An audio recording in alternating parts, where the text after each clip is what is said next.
the reticence of the banks to basically clear crypto or crypto-related entities really had nothing to do with crypto. It had to do with the U.S. government, the U.S. dollar settlement processes, and FATCA, and now OECD reporting, cross-border, and the inability to really tax. That's really what it came down to. I mean, and so the language that was thrown out there was AML, KYC, terrorist financing. Very little of that has been proven. Even Japan was the first one to actually publish an audit back in July. They had done a year-long study to try to track AML, KYC. Obviously, it's mandatory there for the licensed exchanges. They're looking at terrorist funding and money laundering, and they actually published, and they had found 668 cases of related reporting of suspicious transactions in the blockchain space. And so they made big noise in that 668. So one of the reporters, it's a true story, one of the reporters said, okay, so in the traditional banking space, how many suspicious transaction reporting reports were filed? And they said 17 million. End of conversation. And if you notice, that language is actually toned down. You don't hear so much about terrorist financing anymore.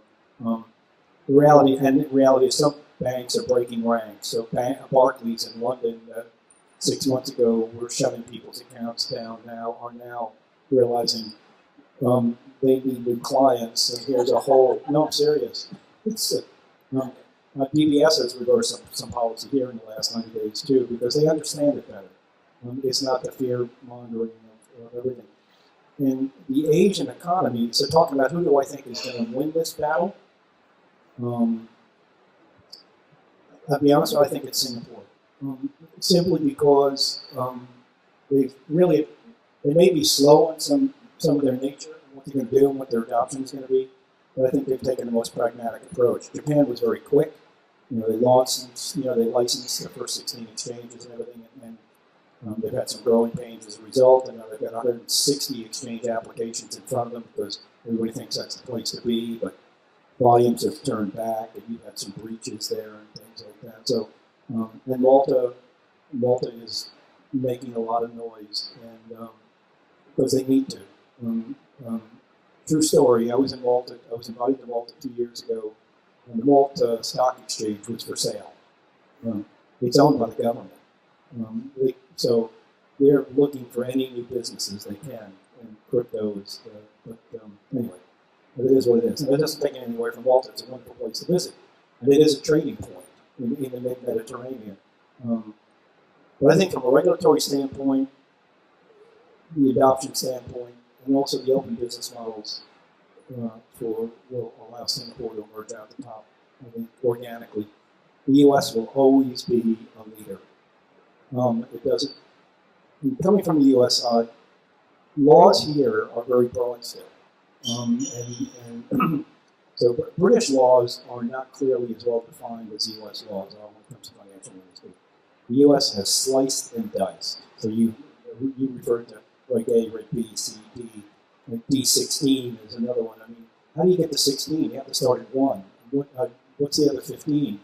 And they actually are 15 others, so you get the Reg D16, which is relevant to what we're doing here today for securities token registration. That's the legacy of the U.S. financial industry. And it's good there. Here it's very different. It's slower, it's broader, it looks very easy to come into, but actually that broadness can be deceptive, and it gives MAS a chance to change direction in the middle of the road.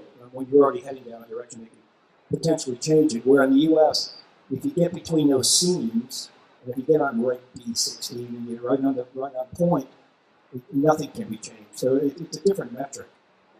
But the cross-border trading and the trading community, the investment community, the relationships between MAS and the CFTC and the SEC are very, very strong.